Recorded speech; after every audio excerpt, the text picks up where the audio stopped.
Ο Ορχομενός είναι μια κομμόπολη της Βιωτίας στην πεδιάδα της Κοπαΐδας και έχει την τύχη να φιλοξενεί δύο πολύ σημαντικά αξιοθέατα πολιτιστικού ενδιαφέροντος. Επίσης, έχει ένα υδάτινο μνημείο της φύσης, καθώς και μία από τις παλιότερες γκουρμέ στάσεις στη χώρα. Και φυσικά το υπέροχο σπίτι Ξενών Ασέλη, που σας περιμένει όλο το χρόνο να απολαύσετε παραδοσιακή διαμονή με πρωινό και πολλές ανέσεις.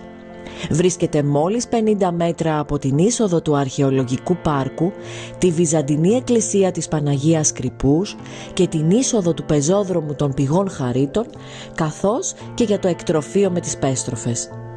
Απέχει επίσης μόλις 100 μέτρα από την κεντρική πλατεία της πόλης με τα εμπορικά και τα καταστήματα εστίασης. Έχει επίσης ακριβώς απέναντι παραδοσιακή ταβέρνα που μπορεί ο επισκέπτης να απολαύσει παραδοσιακή κουζίνα. Είτε ως ενδιάμεση στάση μιας εκδρομής προς τον Παρνασσό, είτε αν ψάχνετε μια σύντομη εκδρομική εμπειρία κοντά στο λεκανοπέδιο, ο Ορχομενός αξίζει την προσοχή σας. Η Λιβαδιά, η Αράχοβα, η Αντίκυρα, η Δελφή είναι τα πιο γνωστά κοντινά του μέρη, αλλά και από την άλλη πλευρά, κατά μήκος της Εθνικής Οδού Αθηνών Λαμίας, μπορείτε να επισκεφτείτε το αρχαίο Ακρέφνιο με τα μοναδικά μνημεία του, το Θεολόγο για μπάνιο και ψαράκι, τα διπλανά παραδοσιακά χωριά του Δήμου Ορχομενού για φαγητό τα βραδάκια. Δεν θα ξεχνούσαμε βέβαια να σας καλέσουμε να ζήσετε μια μοναδική εμπειρία κάθε χρόνο της Απόκριας.